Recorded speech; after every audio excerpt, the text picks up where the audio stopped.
আসসালামু আলাইকুম।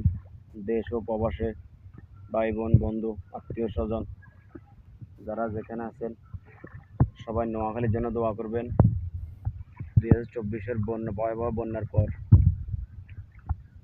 সেই রেশ কাটিয়ে উঠতে না উঠতে উঠতে আবারও 2025-এর বন্যা, মানুষের জীবন হুমকির মুখে পড়ে গেছে।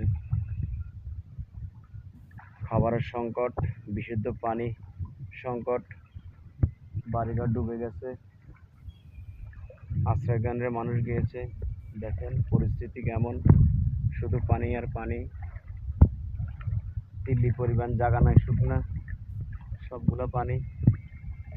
নোয়াখালীর পরিস্থিতি খুবই খারাপ। আপনারা সবাই দোয়া করবেন, আল্লাহ যেন আমাদের উপর রহম করে।